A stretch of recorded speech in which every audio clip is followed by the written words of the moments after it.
Hi, Rikki. Hi, Chloe. How are you?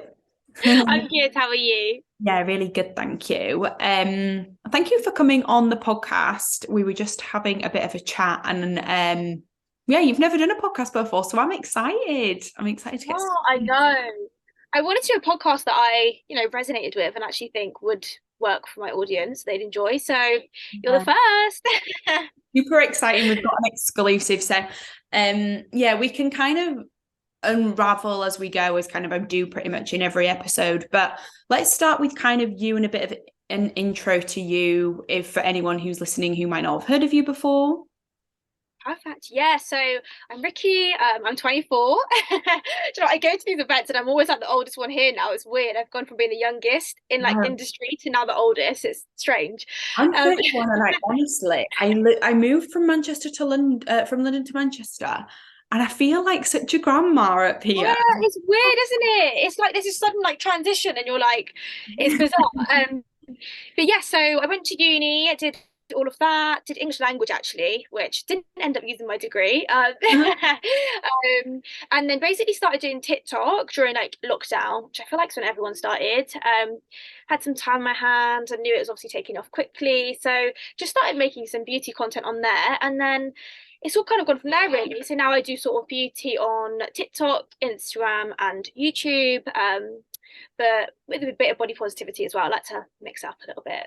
Yeah, and not to blow smoke up your ass, but the a lot of your content is you're like a dream guest really, because a lot of your content is a stripped back kind of behind the scenes version of beauty that normalizes just being normal. Um, Yeah. Oh, so I was really excited to talk about your journey of that and putting that out on social media. But before we get into like the nitty gritty and kind of opening the window, so to speak, on social media, talk about your journey before kind of you started posting. Because obviously, well, I'm presuming that you were kind of a beauty obsessor, but how did that start? Like, what was yeah. asking the question, like, what was your first experience of beauty?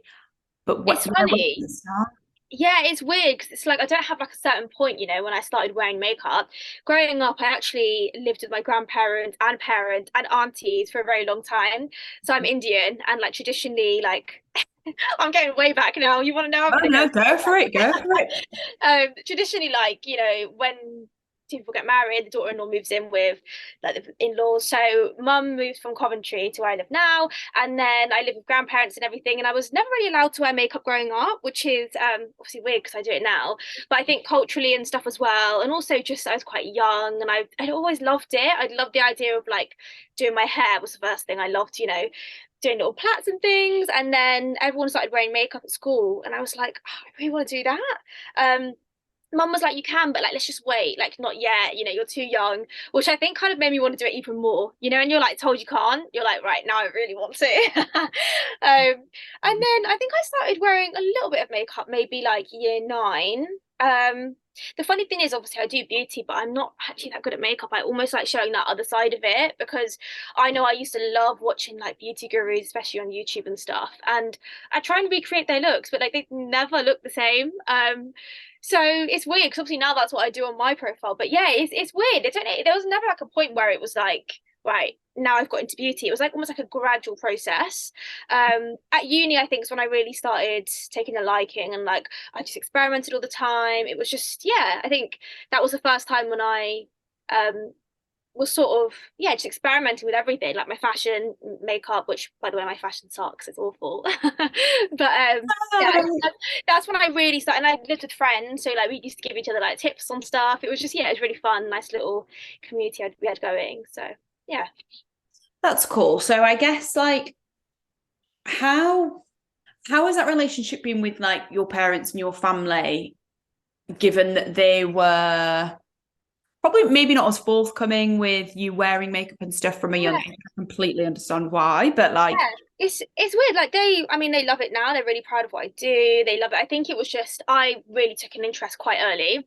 Um, And that wasn't, I wouldn't say there was really any like pressure for me to change the way I looked. I think it was more like everyone at school was doing it, so I felt like the only one that couldn't, which I think that in itself makes you feel like, you know, the odd one out. And I remember, I think they were doing it quite early as well, you know, like year seven, everyone was coming in with foundation lips. I was like, that's so cool. I want foundation. Um, I think the first thing I was allowed to wear, I remember like wearing clear mascara. I don't know if you remember, like, oh my God, I used to go to like Boots and mum was like, okay, you can get like one BB cream and one clear mascara. And I was literally so excited. Um, you couldn't even tell I was wearing makeup, but I loved it. It was brilliant. But yeah, no, I think it was just, I think my parents were fine with it when I started wearing it. It was just, I think I took an interest quite earlier, quite, you know, early on. But they love it now. They're really supportive. And I honestly, I'm so close to my family. Like I couldn't ask for like a better little community. And like, I love them to bits. My mum is my best friend. I love my mum, my dad. I love it. And I love it that you can share and like they back you, because I think a lot of, not really spoken too much about, I've had a lot of content creators on here in the beauty space and in wider industries, but not really spoken too much about like what parents thought of them, because a lot of when they started their social media profiles, because I would presume, and again, I'm presuming, but like a lot of people, like if I went home at, I don't know, 18 or 20 or whatever, and I'd be like, Mum, I want to be an influencer. She'd be like, Yeah, go get a it was, proper job kind of thing, yeah, which I obviously work in 100%. influencer marketing and I know there's a lot more to it. We were actually just chatting, weren't we, about like Yeah. the amount of time and effort that goes into creating Yeah. content. Sure.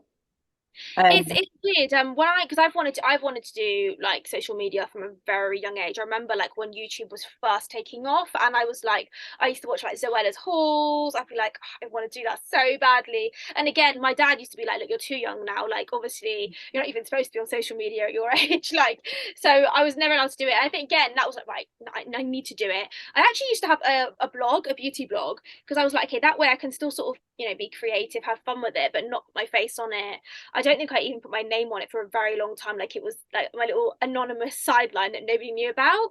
And that actually, I got like 5,000 followers on that, which at the time was a lot. I thought yeah, I yeah, smashed it. I was set for life. yeah. But yeah, so it started off like that, and then during lockdowns when I was basically working for a little finance company. In my hometown within like marketing, and I got put on furlough, so just had loads and loads of spare time, and I knew that I wanted to get into social media, so I thought, okay, now's my time to actually, you know, make use of the time that I've got.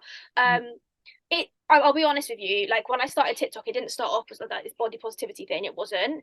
I just wanted to do my beauty on there, wanted to share that, and I do you know what, I was loving the following increasing and stuff, and it's weird because every reason I started my TikTok is like completely changed. Now I do it for a completely different reason, but I'm not going to sit here and say like, oh, that was always my mission to come on here and, you know, talk about body positivity. It wasn't. It's naturally almost gone that way. And I found, because I feel like if you're just doing social media for the followers and for things like that, it's not sustainable. Like you're never ever going to like last, because it's, you know, it's temporary, it goes up and down. But now like I do content that really resonates with young girls, content that I think I needed growing up, and the DMs, the messages, the comments I get make it so worthwhile. I think that's so much more important. I think as soon as my parents started seeing that, especially for my mum, like she was seeing some of the messages I was getting and she was like, this is amazing. Like I'm so for this. So they were surprisingly okay with it. I think as soon as it started growing and they were like, okay, you can actually get a career from this and you're helping, you know, millions of girls, then I think they were fine with it. But yeah, it's a new industry. I think it's weird. I think if I had a child and they came to me like, oh, I want to do social media, I'd probably be a bit skeptical as well. But yeah, it's definitely got its pros and cons, which is obviously what I talk a lot about. Anyway, but yeah, they're very supportive. I'm very, very, yeah, happy. Yeah, that's good. Why did you start social media? Um, Or what was the why? Because you said that's changed. Yeah, do you know what? Like initially, when I was at secondary school, I went through a real sort of phase of bullying, and I think that's really shaped who I am today. And like, I really do think when I first started doing social media before TikTok or anything, it was almost like a validation thing.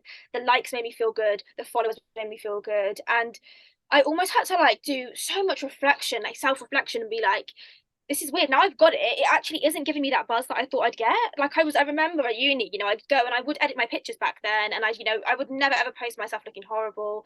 I'd always make myself look, you know, as good as I could. And when I got the likes, it was amazing. I was like, okay, this feels good, you know. It's almost like I was always trying to prove to these bullies from school, oh look, like I'm making it, I'm doing better. But then I think as soon as I actually started doing the content I'm doing now, there's just been a massive shift. Like I can't even put it into words. So when I started off, I think it was just like almost like this temporary validation of like, hey, I'm good enough and I'm liked and look at me, I'm getting followers and things like that. And it's weird. It's so weird how it's just like gone from that to the complete opposite now. And I never thought it was that. And do you know what? Even me saying this, it sounds stupid. People will probably watch and be like, so you're doing it for the followers and likes. But if I'm being really honest, that's why people start it. They don't, or they want to share their creativity and their passion, yes, but they're not going to do it if no one's watching. That's what keeps you going. But then I was just seeing the other side of it, and obviously, and it wasn't giving me that buzz that I thought it would. And that's when I was like, right, I need to make this meaningful. Like I need to do more with my platform now that I've actually gained a following. And I was getting, at this point, loads of messages from girls talking about how insecure they are, talking about mental health issues that they're going through. And I was like, I can actually, I've got the power now with my platform to actually make a change, a real change. So yeah, it didn't start off with that intention at all. It's become that, and I'm so glad. It's almost like it was meant to be. I think if I started off with that again, I don't know, I don't think it would have been authentic to me. But yeah, it's been a very natural process and a very slow process. I'm still learning, and I think with like cancel culture and everything, I'm always very worried of like, oh my god, what's going to happen? What we're going to think. But we're all humans, and like we all make mistakes, and I'm just working it out as time goes by. That's literally Yeah. my thing. So that's where I'm at the moment.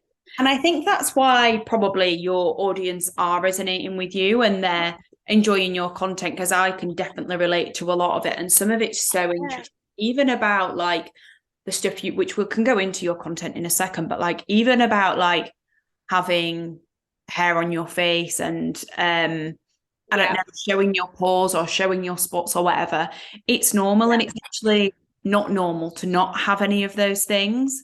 And I understand 100%. if somebody doesn't want to share them or talk about them, that's their prerogative. But I find it really empowering that you do that. And that's let's actually go down this route of why that shift came in your content and being a bit more exposed to the camera and being a bit more raw in the content that you deliver.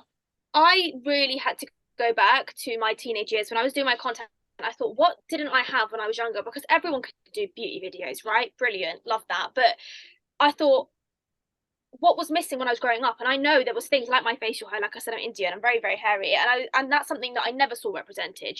Like growing up, I thought. I remember at uni, literally, my friends for freshers were all wearing crop tops, and I was like, I can't wear a crop top. My stomach's got hair on it. Like I can't do that. And I remember thinking, like, what excuse do I use? So I wore the crop top, but like with really high waisted jeans, so you couldn't see my stomach. And then I thought, like, if I'm feeling like this, and there's probably so many girls, I think every girl out there probably feels the same way. Whether that's about their facial hair, body hair, whether it's about their weight, their height, the cellulite on their legs, and the list is literally endless. So yeah, it was like I said, it was a natural progression. It started off with beauty, and then I remember during lockdown, I actually started a series on TikTok, which was about insecurities. I thought, okay, I've got these insecurities. Like for me, it's facial hair, body hair. That's probably the biggest thing. But that means other people have really, really weird insecurities out there as well that aren't talked about. So people just, it makes it like this taboo thing. So I started this series with the intention of, right, let's get a discussion going. Because you can bet your life you're not the only one with that insecurity. And that's when I really took off, I think, because it was just like all of these girls confiding in each other, like, oh, I've got this insecurity, it's really embarrassing. And then you'd have thousands of girls responding to that, like, well, I've got that as well. And suddenly it's not an insecurity because it's normal. But if no one's talking about these things, then they can't be normalized.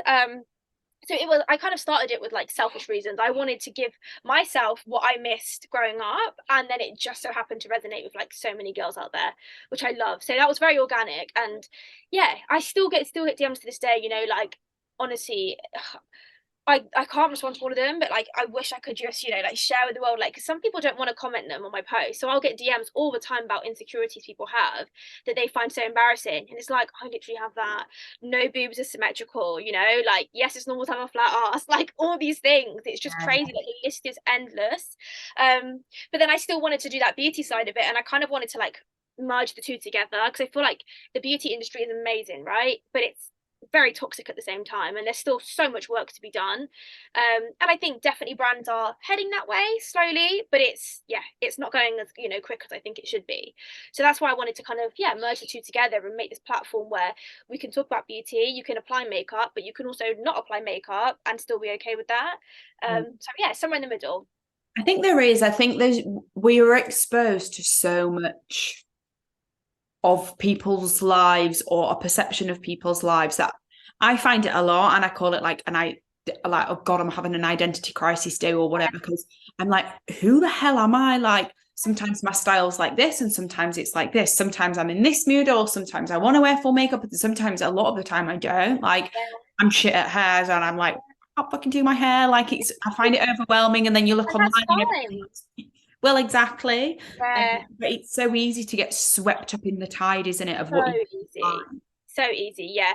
And do you know what? Like, I actually feel like embarrassed admitting this, but for a really long time, I was, zooming into my facial hair on my face. But if I was going to an event, that facial hair was gone. So it's almost like I could talk about it and promote it and know that it was okay to do that on social media, but then in real life I still was lacking that confidence to take my own advice. And only now am I going out and I'm like, okay, right, my facial hair's there. You probably can't see it because it's not the best camera quality, but it's there and I haven't got rid of it. And even for myself, it's great me giving this advice to people, but it's taking your own advice can be hard. It can be tricky. So yeah, so now if I do like a waxing video or like a shaving my face video, I will then get the other comments like, well, but you stand for natural beauty. But for me, how I see my platform is I stand for doing whatever you want with your body. If you want to remove your facial hair, remove it. If you want to keep it, keep it. For me, it's all about choice, and it's all about letting people do what they want. Like that's what I stand for. I think it's hard to get that message across on social media. Sometimes I don't want to have my facial hair on show. Sometimes I don't want that. Sometimes I want to have a clean face. Sometimes I do, and I think that's okay to be able to do both. You don't need to put yourself in this box and then stick to it. I think that's my sort of biggest message, because I get comments, either side. I will get girls commenting like, just shave your face, that's disgusting. But then I'll get girls commenting when I do it, well, why are you doing that? That's not what you stand for. And it's like I stand for you doing whatever you want. Like I just think, because I used to get picked on a lot for my facial hair, I just think that's so wrong to pick on anyone for anything. Yeah, and I mean it's difficult. I've got friends that do the same sort of content as me, and like the comments they get, especially like with TikTok, you never know who it's going to get shown to. They can be like vile, disgusting comments, and I have to really bite. When it's my own comments, I can bite my tongue. I think when it's someone else, I like really struggle with that, because I'm just not like that. I've never ever picked on anyone for their looks, and I never would dream of doing that. So it's hard, isn't it, when you stand for something to then just sit by and watch other people say and do things like that. Yeah, it is. I think two things there. Like, one, how do you deal with trolls? Like you mentioned it a bit there, but like, how do you actually deal with it? Because your content, it is so personal to a point where you're literally zooming in into every Yeah, inch of your skin. yeah, And, and then also really keen to talk about like how you've gotten to a place where you're so comfortable with one, showing this kind of content, and also the fact that you are just like, do you know what? I don't feel like shaving my face today, or I do yeah. feel like it today. Like that takes a bit of self-work, doesn't it? Definitely. I've done more self-work, I'd say, in the last year, 2 years than I've done in my entire life, like genuinely. And that's partly because yes, I'm working from home, I've got nothing else to do. Um, but I think as a part of what I do, I almost have to work on myself. I can't start preaching to other people. This is the trap I fell into earlier that I was talking about. I can't start preaching one thing to other people and then not believing it or working on myself. So I've done more sort of self-reflection this year than I ever have in my whole entire life. And it's hard. It's a working progress. You're not gonna be insecure one day and the next day wake up and be so confident. That's not how it works. It is, it takes time. It takes, I mean, I do all sorts of things now, but it's not an overnight thing.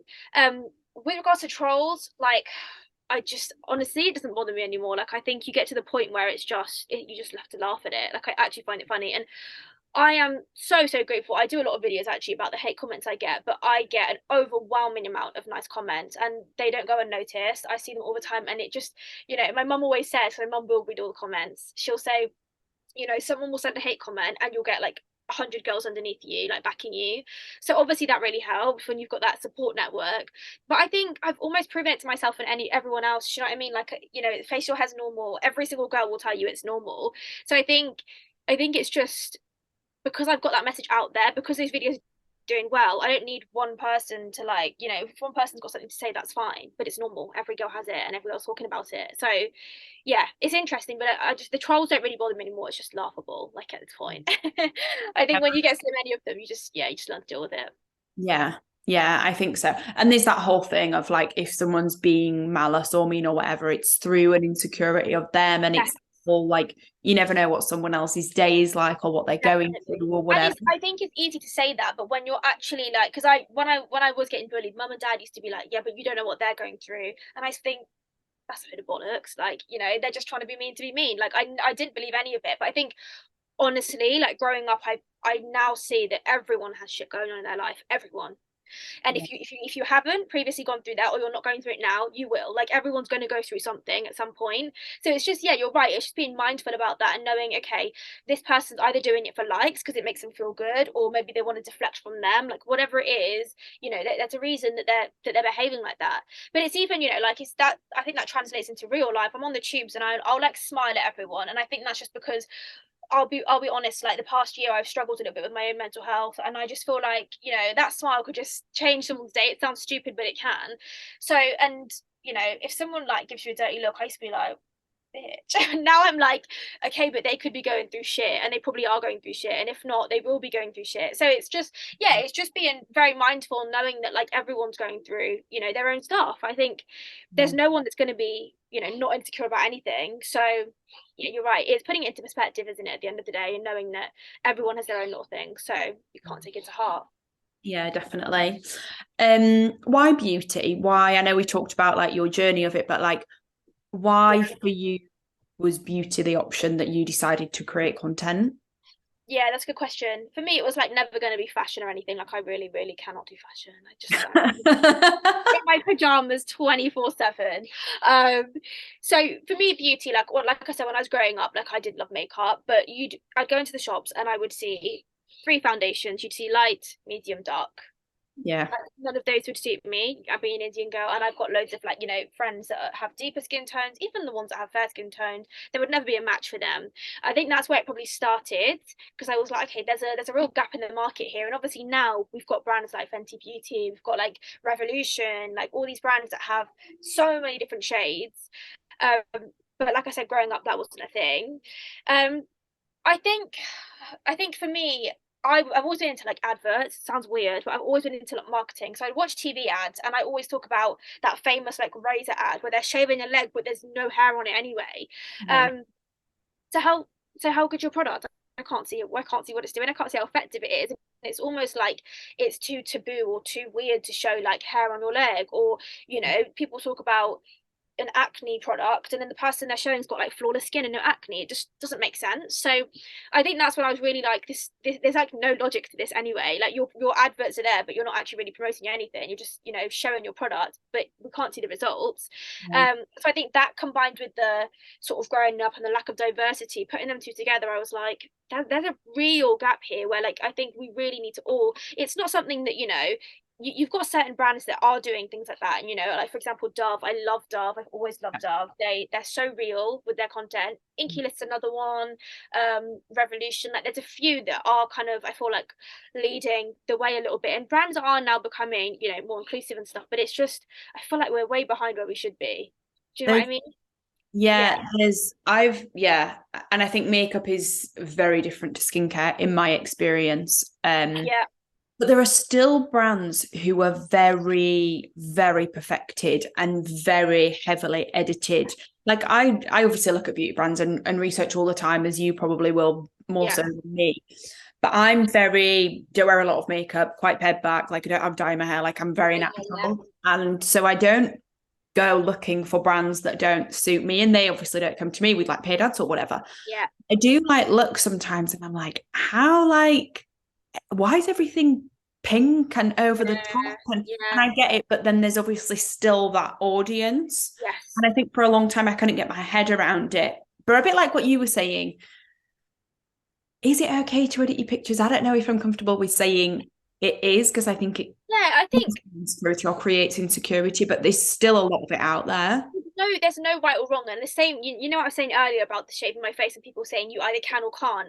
I think people then think, okay, so now, you know, like, because I have gone filter free. I don't use filters anymore, but that doesn't mean I'm against people using them. I would never judge someone else for using them. They'll Yeah. have their own reasons. We're all trying to like, keep up with everyone. We're all trying to fit in. And if the whole world's using, face app, and you're the only one not using it, you're going to stand out like a sore thumb, because that's becoming the new face that everyone's got, on their picture. So I completely get it. And I would never ever judge anyone else for using filters. And I don't want to sit here and say I'll never use a filter in my life, but honestly, since going filter free, my confidence is, so much better than it ever was. Like, I could not have posted a picture before without editing my pictures. And now I look back at pictures from uni and, oh my god, I don't even recognize myself in some of the pictures.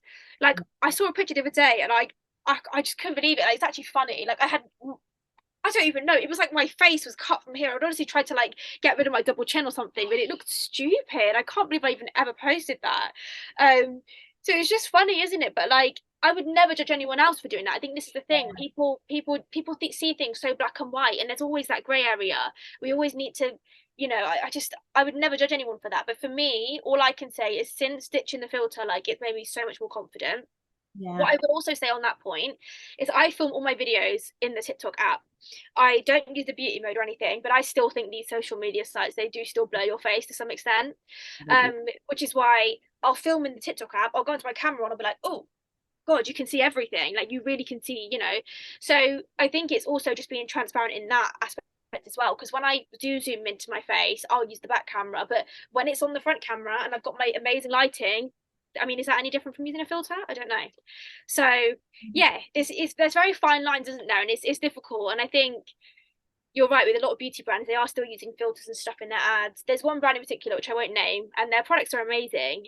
But I was speaking to my friend Nikki Lilly, and she was like, they're trying to be a diverse brand, but only by showing different skin tones. But actually, the people within that, they all have like the same face. They've got the same, nose size and the same lips and the same eyes. So yes, you're ticking that diversity quota in the sense of the skin tones, but you're not showing, you know, but you're not showing anything other than that. It's almost like a tick box. We don't want that. We want to go beyond that, because it's a lot.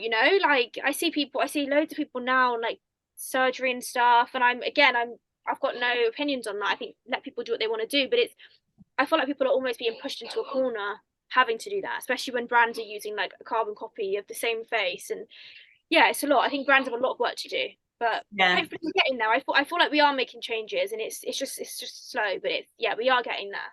So Yeah, I agree. And I think like you said, some brands do it amazingly well. And I think, from my experience working in the back end of brands, it's the infrastructure of the teams that make it what it is. And the older and the bigger the company, the harder it is to be with the time. 100%, Be 100%. current. Yeah, no, Chloe, you're exactly right. I think the newer brands are coming in and they're making more of a change. They're making statements. And I used to work for a brand as well, a makeup brand, global one, back of house, doing the brand. And I think, yeah, the brands that are established, they've got their own branding that they've got to stick to. They're known for this, and it's hard for them to then get out of that sort of box that they're within. But like, yeah, the newer brands, I do think it's easier, and that's why it's actually refreshing to see this. All these new brands emerging, because they actually are doing more than just selling a product. And I mean, I know I just banged on about Dove, but I went to an event 2 days ago, and I have never been to an event like that in my life. They were not promoting one product. They were talking about social media damaging kids' mental health. And they said that I talked to one of the girls that worked there. They'd been working on this for 18 months on this presentation. And not one Dove product was mentioned.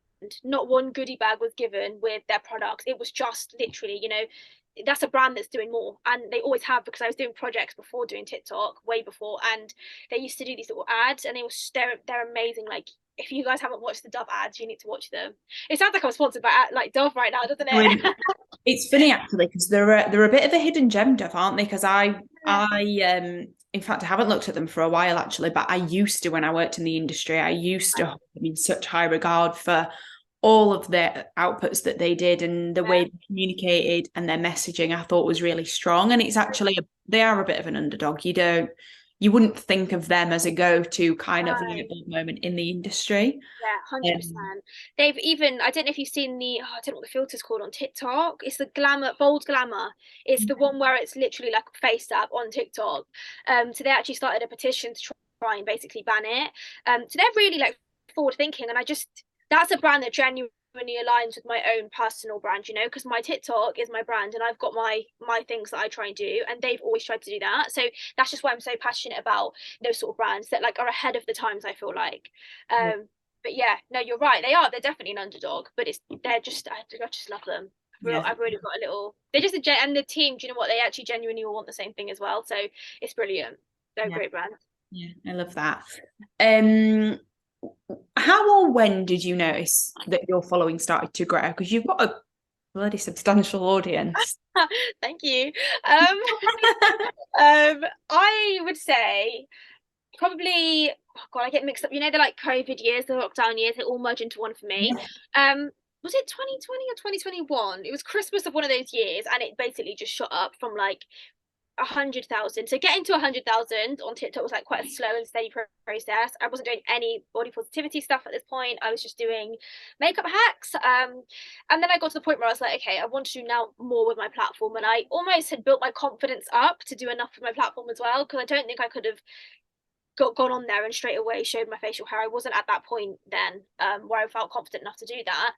And it's almost like my videos, I'm almost preaching to myself. Like I almost have to watch my videos back to, you know. So I'd say as soon as I started introducing that sort of side of it, that's when it shot up. I've done 2 series now on my TikTok, and I say that was the biggest thing that probably drove my growth. One was that insecurity series I was telling you about, and I think it's just because it's never been done before. No one wants to talk about it. So when you've got someone that is talking about it, suddenly everyone wants to jump on the bandwagon. And it was just a really nice like community. Like the people in the comments were making friends, and it was just really nice. They were actually making their own little group chats, and like I was like they were joining me in them. So it went beyond just like, you know, a TikTok video. It was a community. It was like a family of people. And then the second thing I did was like a glow up series, which sounds almost contradictory to what I do, but it was basically about, you know, being in lockdown, no one being able to get out and talk to people, make friends. So it was just doing little things to like build ourselves up. So whether that's like a hair mask or, you know, like a face mask, it was meant to be like almost like a girl sleepover, a little glow up to make yourself feel better from the inside, but also like from the outside, just, you know, because during lockdown, no one really cared how they looked today. So it's hard balancing that you're beautiful regardless with actually it's nice to do beauty, there's that fun aspect to it, you know, it's nice to see the transformation, and it's like art as well, it's creativity. So yeah, it was balancing both of those, but I'd say that's when it grew the most. And then when I started doing my content now, like the facial hair and stuff, I think it just carried on growing from there. People just resonated with it, and I hadn't heard anyone do it before. And I think that speaks volumes, one, for you and the content that you're putting out there, and also your energy is really good. Like it's really real, but it's really high energy and it's positive, Yeah. which I think is really Oh, nice to thank you. watch. Yeah. No, you're welcome. It's really good. And also like it just highlights just how big the demand is for this type Yeah. of content and how much people are craving it. 100%. Yeah. I think it's exactly that. There's this void that like needs filling, and I think we are, you know, because you've got your body positivity influencers, that's one thing, but then you've got your beauty influencers. There's not really any in between. There is now. I think TikTok's, you know, allowed some creators to start doing that, but before then it was they were two very separate things.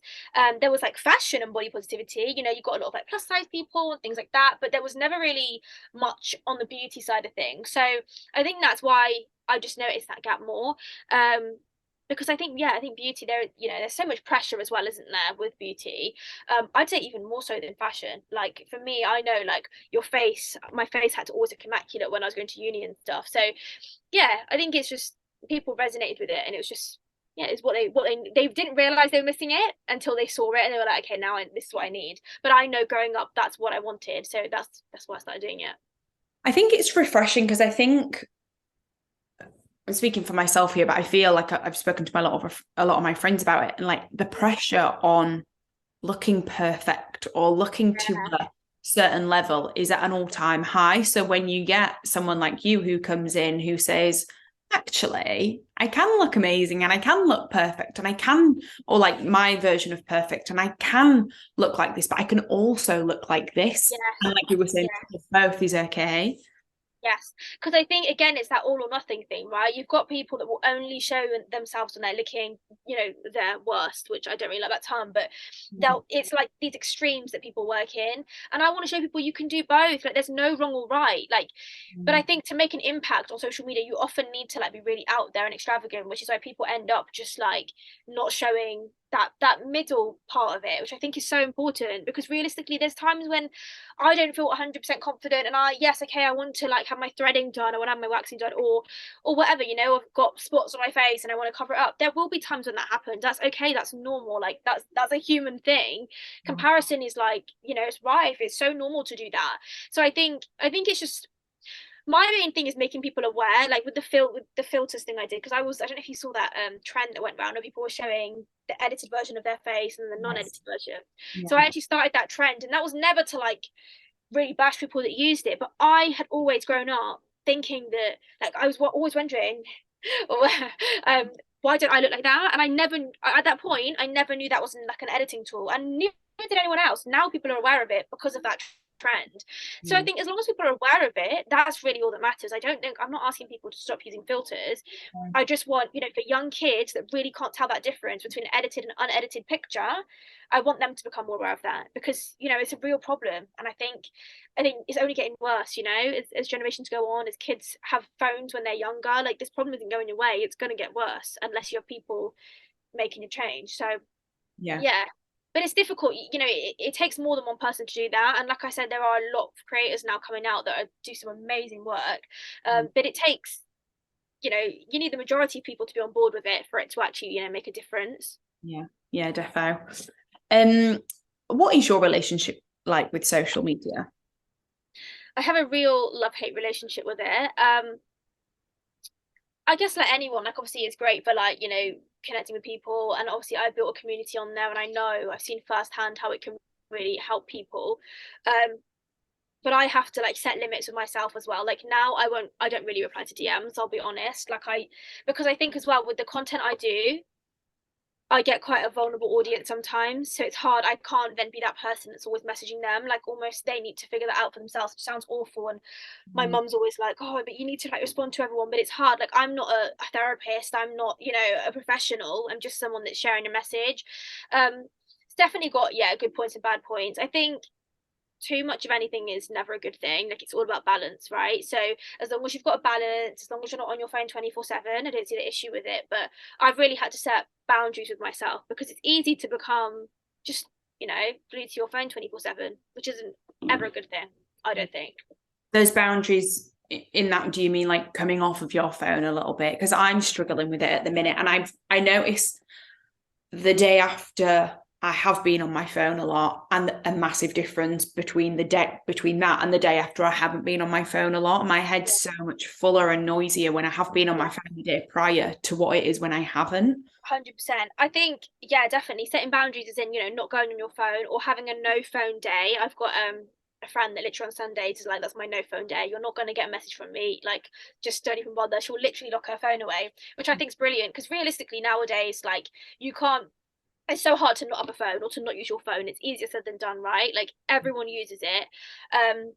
But I think it's healthy to set boundaries, as in, not going on it all the time, setting yourself times when you don't go on it. I mean, my screen time's probably atrocious. But yeah, and I think obviously it's hard because it's my job, but the when it's become my job, like I actually hate it more than I did before, like always being on my phone, because it's easy, I think, as a consumer of like content to just scroll endlessly, and like, you end up just on there for hours without realizing it. But I also think it's important to take a break from it, and I think now that that's my job, I want that break. Like I don't want to be on it. So, and you know what, I love more than anything just being around people and having like real conversations. I think that's what's made the biggest difference. Yeah, I think it's that really, isn't it? But it's hard. I appreciate people growing up now at school, in schools and stuff. Like Yeah. I can't imagine how hard it is for them. Like, No. especially that aspect of wanting to fit in. I know during like lockdown as well, like a lot of kids struggled, the ones that didn't have computers or didn't have phones, and everything suddenly was online. Then there's that real, they feel that difference between them and other kids. So it's a lot, but I don't think things are heading in the right direction with regards to social media. I think it's hard to tell people to like get off your phone. I've got little cousins that know how to use an iPad, and before they can even write, like Yeah. it's dangerous. So everything in moderation. Yeah. Yeah. Um,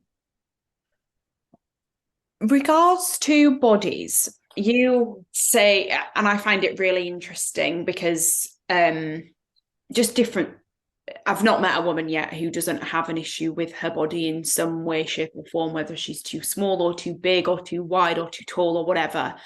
I love your analogy of like body trends and like sometimes it's trending to have a massive bum or small boobs or be skinny or be thick or Yeah. how just talk me through like the journey of coming to that conclusion and your journey with it. Like, what's the why behind talking about body? Um, I'm actually very lucky that growing up, my mum never did like diets or anything like that. But I've got a friend that actually struggled with an eating disorder for a very long time, and her mum would always talk about diets, Weight Watching, things like that. Um, and it's just sad. I know growing up, you'd see like magazines, right? We've all seen them where you see like these celebrities on the beach, and you've got these like, is it tabloids? I think it's tabloid, isn't it?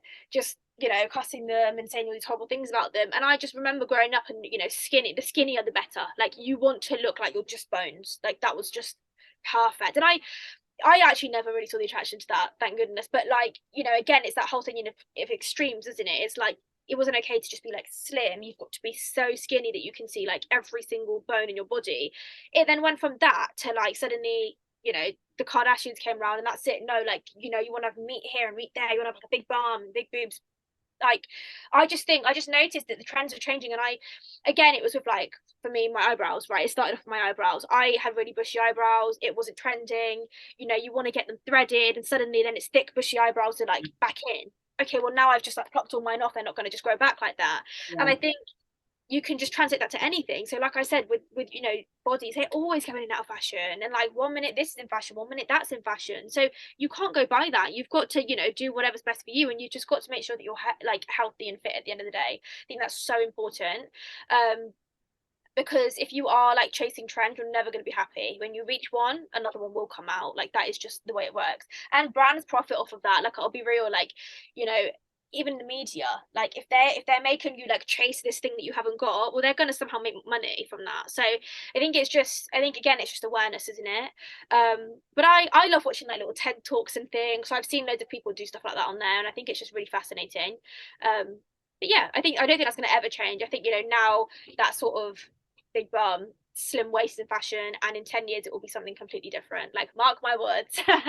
Oh, definitely. And I think it's also not possible It's not. for everyone to achieve that. What's your message for people who are getting caught up in trends? Because we've all been there. Like I do it all the time, and I kind of know now how to catch myself. And I'm like, no, Claire, like it's silly. Like Yeah.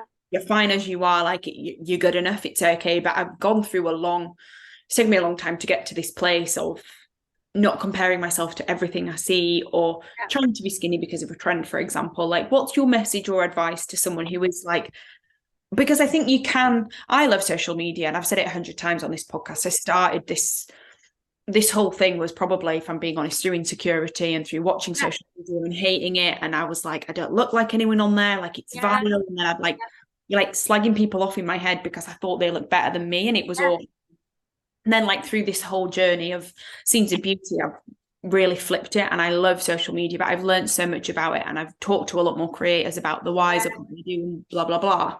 No, but I love that point because it's exactly the same thing. Like when I said I started it off, yes, I did for the likes and validation, but Yeah.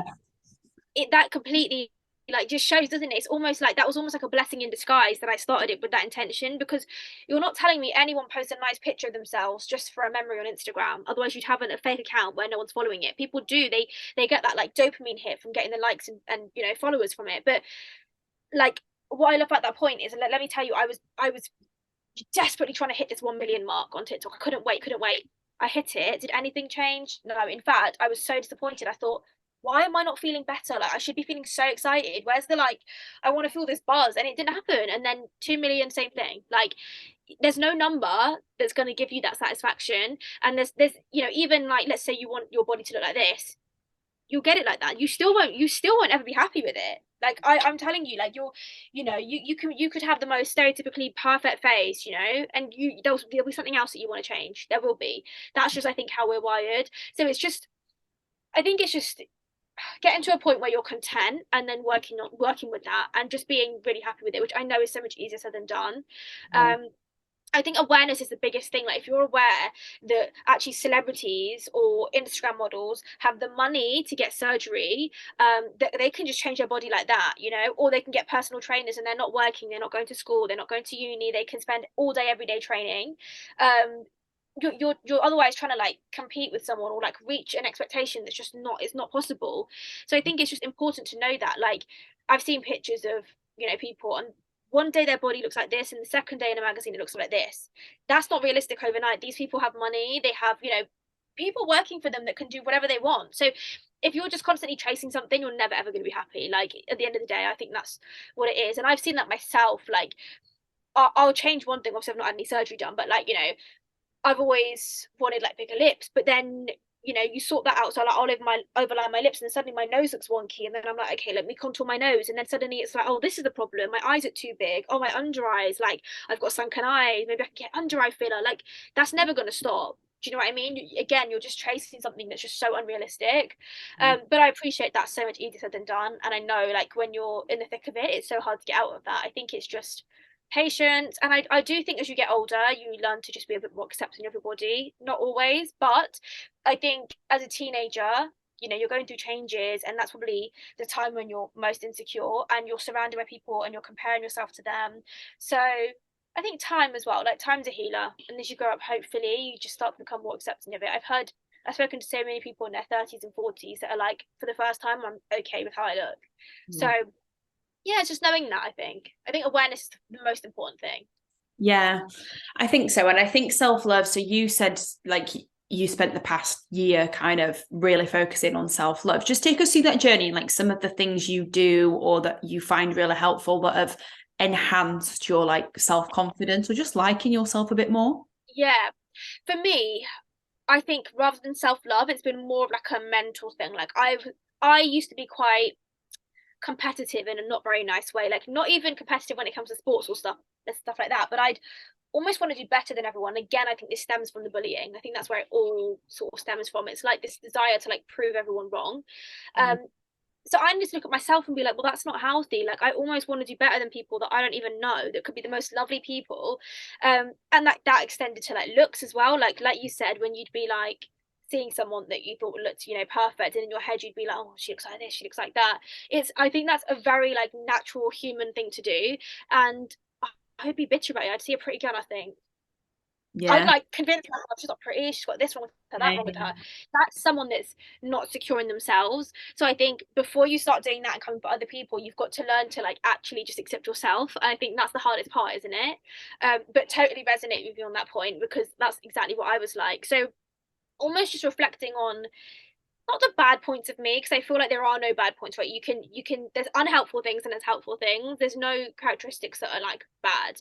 But I think jealousy, things like that, like comparison, noticing when I'm doing it. And I think going back to the point you had earlier, like, everyone's got their own little demons that they're fighting, whether that's to do with how they look or their mental health, their physical health. Like, and the older I get, the more I notice that, like, everyone has shit going on. So yeah, it's hard and it takes time, I think. But I think this year I've really just spent time like self-reflecting, identifying things that I think I can improve on, which I used to be like, there's nothing. Like, Yeah. I'm right, that's it. Like, there is, do you know what I mean? So it's just, I think it's just being aware of that. And I'm so much happier now. Like, I can sit and have a conversation with someone, and I can have the opposite opinion of them, but I will hear them out, and I'll actually be like, no, I can see where you're coming from, rather than like, no, you're wrong. Yeah. So that's more, I think, the sort of self improvement that I've seen in myself, and I think that extends out. Like, my family have noticed that as well. So yeah, it's really refreshing. And again, I think that's like an age thing. I think I've almost hit an I'm 24, so I've hit an age where you do have to start maturing suddenly. So yeah, but it's a nice change. I think I'm proud of myself for it. I am, like, it's good. And I think social media has helped me with that, because I'm almost having to be a role model to people. So I can't on one hand be like this like hypocrite, and then have a different like fake online persona. I have to like actually work on myself and do that inner work at the same time. So I yeah, love it's kind of. what's driven that, like inner work, or like the curiosity to be quote unquote better or self? I've always, yeah, I've always been like a perfectionist, like always, and I think it sounds like a great trait, right? Like, oh, that's amazing, but it's really not. Like, it's probably my most unhealthy trait that I've got, and that's becoming more and more apparent because nothing will satisfy me or make me happy previously, right? So I remember I started, obviously I'm really fortunate with this job, like I get to take in on like some brand trips, and I remember going on a trip and wasn't happy. I was thinking, this is weird, I'm in this like stunning, I was in Hawaii and it was beautiful and I was with the best team. But it's not, I was expecting more like from myself. I thought that I'd be happier. I thought that I've had this goal all my life to go on this brand trip and it's not like hitting me in the same way I thought it would. I Yeah. think that was the realization for me that like I need to just be satisfied. Like again, it's that searching for more and like that perfectionism is coming out, and it's just not healthy and it's not sustainable. So yeah, it's difficult. I think if I can give anyone the biggest tip, and I know this is going off track a little bit because it's not really to do with beauty, but it's very much like being present, and it's Yeah. so hard to do. But if you're present and you're like, you're actually sitting here and you're talking to people and you're like engaging in conversation, and again, it's an art, and I'm really working on this myself. You're not gonna give a shit what other people look like. You're not gonna care about, how you're gonna look in the future or what you look like in the past. We spend so much time like fixating on that we actually just miss the present moment and aren't really enjoying like life how we should be. So I think that's almost like more of the sort of side that I've like gone down when it comes to like improvement, and it's a journey. Like, let me tell you, I'm nowhere near getting to where I want to be, but it's just noticing those things. But yeah, and like, my own like confidence with regards to looks, I was never like that insecure. I obviously had my insecurities, like especially in secondary school, but as soon as I could get rid of my facial hair and stuff, I was like in an okay place, but I still wasn't confident enough to post a picture without editing it. So Yeah. now, like, nothing really phases me. I think you do just get to that point where there's just other things that are more meaningful to you. So for me, like spending time with family, meeting up with friends, which I really slack on that, but those sort of things, that's where I get genuine satisfaction from. And I've actually started volunteering in a hospital. And that gives me more satisfaction than getting 100,000 likes on a video, way more, like genuinely. So, but I think it's easy for me to say that. I think people need to experience that firsthand. That's Yeah. the difference, isn't it? Yeah. I think it's tricky when you're stuck in a mindset. Even now, like when everyone's talking about self-love Yeah. online and journaling and meditating, and again, it's a weird pressure of how much is too much, how much is not enough. I think if you know the tools or like read books or whatever, and then you kind of forget about it, it sits in your subconscious and then you help yourself. Well, that's what works for me anyway. And it's kind of just things like you said, like noticing, or like I had a few therapy sessions and actually I had it for about 6 months and then I stopped, and it's really helped me because it's given me time to reflect. I don't need it all the time ongoing, but like, uh, I think you're right. There's a really fine line between it too much and not enough. Because I also fell into the trap of doing too much self-love and too much self-improvement. And then it's just like then you're almost trying to live up to that expectation of like, okay, but I need to feel this way, I need to be doing this. And realistically, we're humans, we're gonna make like, we're gonna make what's the word? I can't think of the word. Like, we're never gonna be perfect. It's just impossible. So I think it's just knowing that. But yeah, no, I think therapy sessions, I think anyone can benefit from that. I think I actually had the conversation with my friend before, because I think people feel like they need to have gone through something to do it, but I really think it's beneficial for people to do in their lives. And yeah, because this, you're right, the tools you learn from that you can implement into anything, whether it's helping you feel more confident with the way you look, or just anything like your mood. So yeah, it's really interesting. I think therapy helped me massively. Yeah, so yeah, no, I think it's really important. I actually had like a little therapy session recently, and we did something called shame attacking, which is so beneficial for people, I think, that are insecure or that have like social anxiety.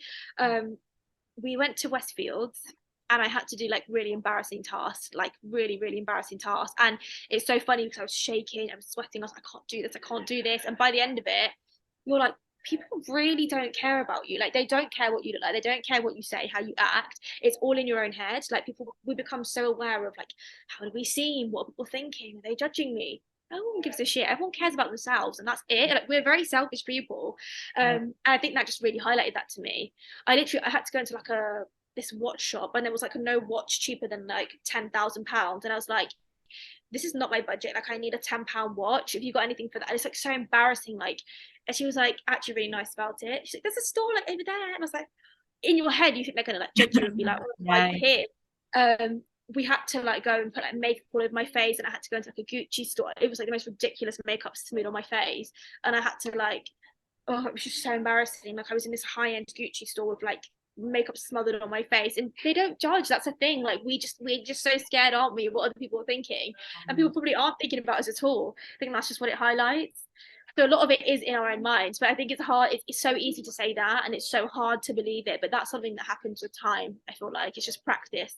Yeah. But I think perspective is a massive thing, isn't it? Like when you are just put into a situation where you gain perspective, or you reflect and gain perspective, or hindsight gives perspective, I just think it's, you realize like your day-to-day thoughts, a lot of them are so silly or so yeah, unnecessary or so dramatic or whatever. you can see things so much more clearly, can't you? I think that's the thing. We get sucked into this like zone where you can't think clearly, and you're in this like. For me, I'm a real thinker. Like, I'm always in my head, and that's why I'm really trying to work on like mindfulness and being present. But I like live life in my head, and it is hard. It's only when you're outside of that you're thinking, well, that thing that I was just ruminating or thinking about really isn't even that deep. But when you're in it, when you're in the middle of it all, it's hard, isn't it, to see it for what it is. Which is the same about like when you've got an insecurity that's so embarrassing at the time, but then when you're older, you're like, that's not bad at all. Like, what was I worrying about? Yeah. And I actually do get messages and comments from older people, which is it's rare on TikTok because I've got a younger audience. But I get like mums messaging me, and they're like, it's funny because I was so insecure about how I looked, and now I look at it and I'm like, I was literally stunning. Like, what was I so insecure about? And again, it's that hindsight, isn't it? It's in the middle of it, there's always problems. We can always find these problems, and that is the way our brains are like wired. Yeah. Like, we're just we love to be in fight or flight mode. We love to overanalyze things. So yeah, it's definitely interesting. I think yeah, it's very fascinating industry, isn't it?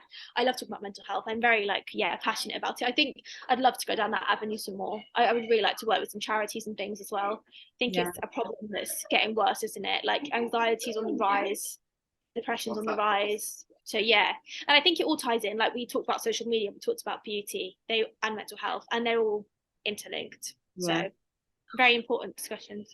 Yeah. Why do you think they're on the rise? Like, why in what, and obviously like neither of us here are experts, but like, why do you think anxiety and depression are like rising?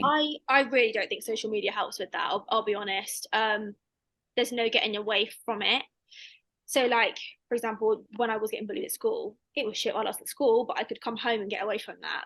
Whereas now it's not. It's like always on our phone. There is no getting away from it. And even if you want to get away from it, like, the pressure to be on your phone, to have social media at a young age is always there.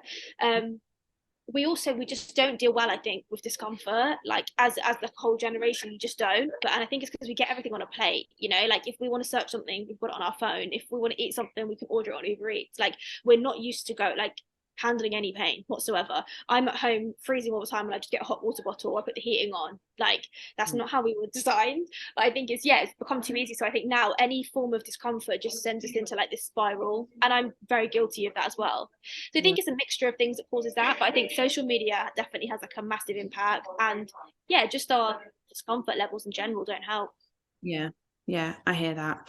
You said you faced some like mental health challenges this year. Like, are you comfortable to share a bit about those, or like what you've learned or how you've coped? Yeah, I think going full time doing what I do, obviously I'm so blessed and I love it. But then I've just been at home the whole time with very little interaction with anyone, no socializing with anyone. It's just lonely, and so I just spent a lot of time in my own brain. Like, I think I've got a friend that had the same thing. She said she used to when she was looking for work, she ended up just creating problems in her own head that weren't really even issues. So yeah, with my friend, like, when she went back to work, it was just like she just went completely back to normal, because you're back into reality, and you're having to mix with people, and you're busy. I think it just doesn't help with what I do. So yeah, I'm finding ways through it. I think it's actually taught me so much, and I'm almost glad that I've gone through it, because hopefully I can help people with it.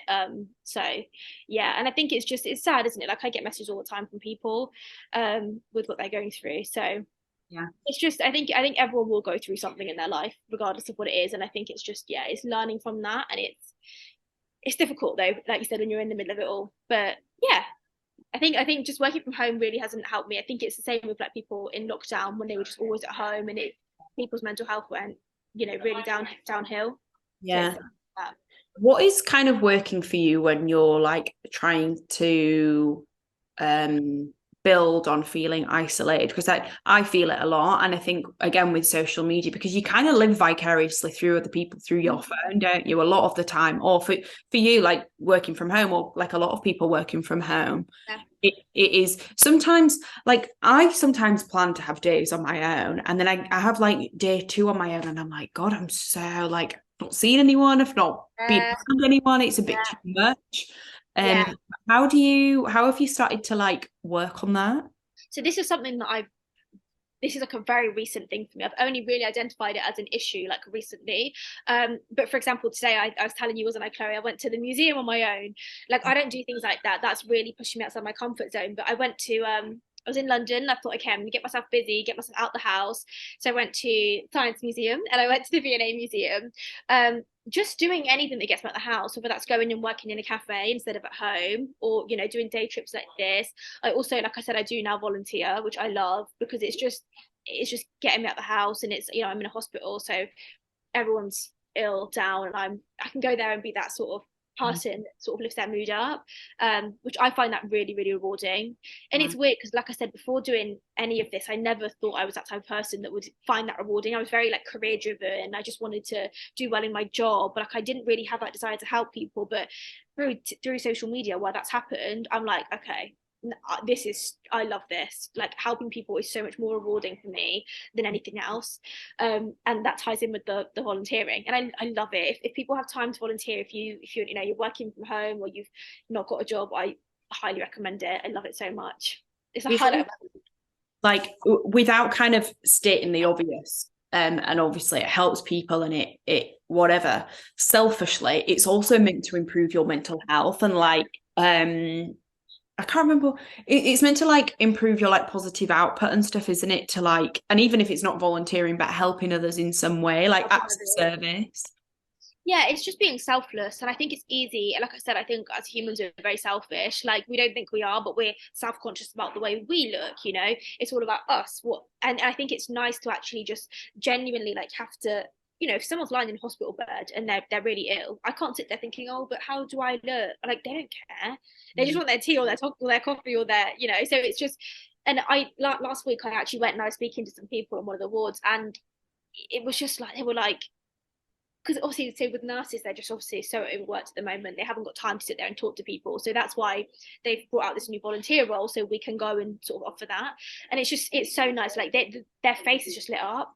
Not all of them. Some of them want to be left alone, but some of them are like so bored and they're sat there doing their little word search, and it's just so refreshing for them just to have a conversation with someone. So you're right. It's a real time to just be selfless, and it's something that I think we forget to do a lot of the time.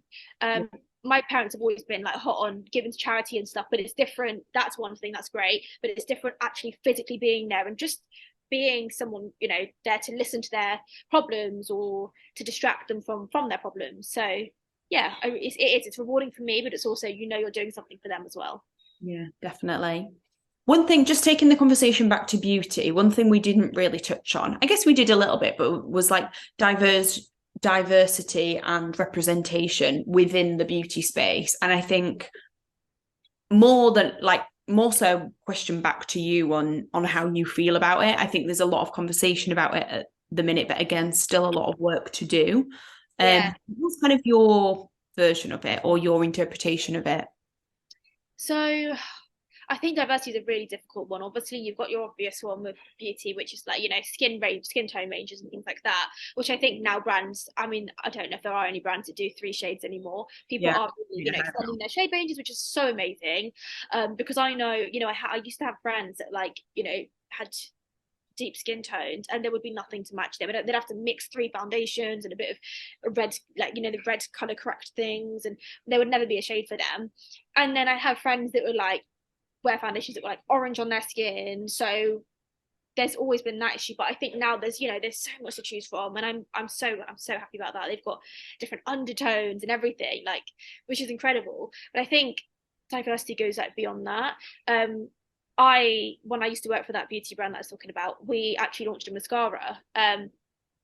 And it was a different, like, it was a patented thing. It was different to, your normal one, where you have to like unscrew it. And the feedback we got was like, actually, there was this girl that I think she used to have like a prosthetic arm, and she was like, I can't open the normal ones, but I can open this. So it oh my god, it was just amazing. Like, it was so amazing, like, because I don't think it was really made with that intention, but to hear that that was, Yeah. like, that benefited someone like that, it just shows you the possibilities are endless. But at the same time, I completely appreciate it's impossible to have a product that's so diverse that it's hitting everyone with every disability, or every race, every culture, every religion. Like, it's just, it's difficult. But I think we're definitely making like steps in the right direction. I think the shade ranges is a great place to start. I think that just really hit home that there's still a lot of work to be done, and there's still a lot of people that beauty is not very accessible for them.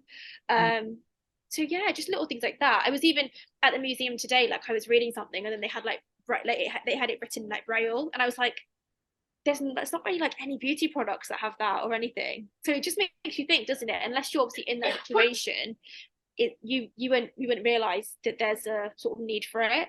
But yeah, it's difficult with diversity. I think it's just like I said, it's quite difficult to be diverse to the point where it ticks every box. But I definitely think there's things that we can do to head in the right direction. Yeah, and I think like with the introduction of rare beauty and brands like that, like Yeah. their packaging is created so that people with certain disabilities can open it, Yes. etc., isn't it? So I think with challenger brands like that coming in, it's really interesting. But yeah, And I think with things like that as well, other brands will feel that pressure to then have to, which isn't great because they're obviously just living up to the expectation, but it's good because then it means that it's not just one brand that people with a disability, physical disability, can choose from. They'll have like, loads of different brands. So yeah, I think in general we're definitely going in the right direction. Like I said, with everything, I think it's just a slow process. But yeah, then, it takes years to develop these products. I appreciate that. And yeah, I think we are heading in the right direction. yeah, So fingers yeah. crossed. Okay, so final question that I ask everyone on the show is, what is your version of beauty? Oh, what's my version of beauty? For me, beauty, this isn't to do with beauty. I'm just, you know, I know, um, it's just for everyone. Everyone answers so different. I find it so interesting. yeah, I have no idea if this is going to work. For me, beauty is moments where I'm fully present and I'm with people that I love, and I'm so engaged in the conversation, and I'm just overwhelmed by this feeling of like togetherness. That I'm like, I don't even know what's going on around me. Like, I'm just in this bubble and I'm just with people I love, and we're having a great conversation. I'd say that's beauty for me. Yeah. I think I think talking to people, I love that. So just, you're like lost and you're lost in conversation with someone, it's just you two in a room, or it's just, I love that. That's for me, that's probably my version of beauty. That's when I feel my best. Yeah, and I love that. And I think the whole reason I asked that question is because there's more to beauty than what you look like. And I love when people answer it with Yes, much more of a different, definitely. yeah, I love it. So Yeah. thank you. But thank you for being so open and vulnerable and sharing. I think it's been really interesting. So yeah, thank Thank you you. so much for having me. I've loved it. It's been brilliant. So welcome. Thanks. Thank you.